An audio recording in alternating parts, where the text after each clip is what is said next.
I'm not sure if you guys been following the news of what's going on in the country, but if you're an investor, did you lose some money? Did you lose money from the stock market? When it comes to this thing called hope, when it comes to this thing called growing your business, when it comes to wanting to learn how to make money, when it comes to understanding economics, one of the vehicles people will talk about is, oh, I invest in stocks. And it's nothing wrong with that. I invest in stocks. But here's one of the things that you cannot control.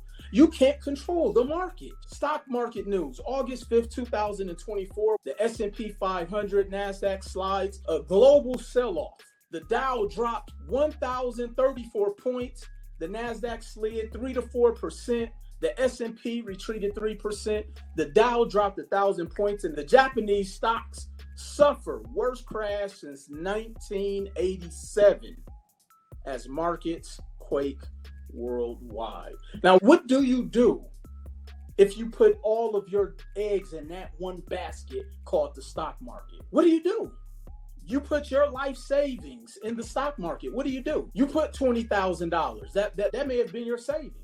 You put $5,000. What do? Tesla dropped, Microsoft, all of the companies that you can spout off without even thinking. For a lot of people, they're in panic mode right now because their retirement is tied to the stock market. Their life savings, their family's fortune. I was reading articles of families potentially going through divorce because one of the spouses put their life savings into the stock market, chasing the gains. See, in business, this is what happened. We chase the gains. We chase the equity. So a lot of people who play the stock market, they go in with the hope mentality. They were hoping to get another AMC. They were hoping to get another GameStop opportunity. Like, we can't even think because it's so far few and in between. But here's what happens. You can have one major stock hit every 20 years and everybody is chasing that one stock hit for 19. Think about that. You can have one major stock hit every 20 years and everybody's chasing it for at least 19 years. That's scary. Or do you own a business? Or do you want to own a business? See, so I was listening to some podcasts over the weekend, and a lot of these podcasts, they're bringing on entrepreneurs, and they're speaking to the crowd, telling people, hey, you can do it, and here's how I did it. I got up every single day at 4 a.m. I stayed up late. I didn't sleep. I sacrificed my health. I did. They're sharing what their experience was of how they became successful as a business person or as an entrepreneur, okay? So now, here's the thing that is very difficult to understand. Very few people talk about the intangible side of success in business. Very few people talk about the intangible side of succeeding in business. And I'll get to that here in a second. But before I get to that, here's another example of, because there's only 3 real ways that people become extremely successful financially. Either through the stock market, through starting a business, or through real estate. There is no other way. Those are the only 3 ways. Obviously, you have life insurance, but that's to someone's demise. We're talking about what you can do today. Now, when it comes to business, there's so many elements that are out of your control to assist with your success financially. And that's the side that nobody talks about in business. But I'm gonna go over that. But before I get to that, here's the thing that I often tell people when they want to say, hey, Will, well, instead of me doing real estate, I'm going to go start a business. And I said, and that's perfectly fine. But what do you know that Family Dollar didn't know? Best Buy, Toys R Us, Red Lobster, Party City, CVS, Foot Locker, Rite Aid, Express. These are just to name a few. What's that? Kmart, Sears. See, all of those companies have either shut down or filed bankruptcy. What is it in business that you know that they don't know? What is it that you have in place that they don't have in place? They've spent millions of dollars in market research. They spent millions of dollars. They spent millions of dollars on to hire CEOs, CFOs, CMOs. Then you have the side of massive layoffs. Peloton cut 15% of their workforce. Walmart is going through something right now. Tesla, look, in no disrespect, but if you bought a Tesla 3 years ago, I know you're sick right now.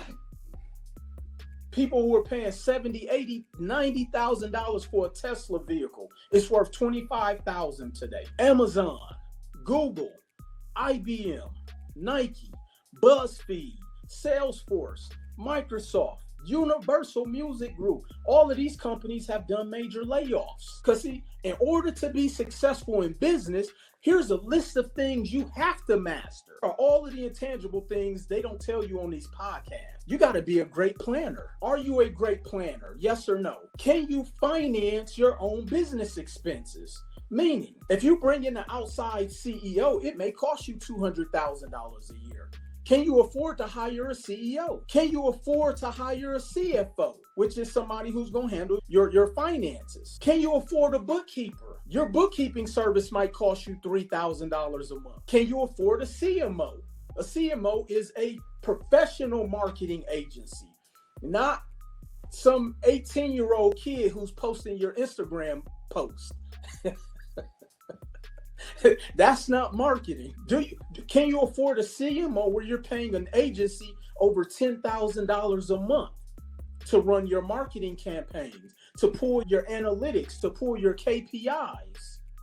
Because remember, this is the only way you can get that $1 million business. You have to be able to make those type of investments. Are you good at managing people? Yes or no? See, we got to think about it. We're coming from an era where people were paid $4,000 a month to stay home. And now we're trying to convince them to come back and work at these companies.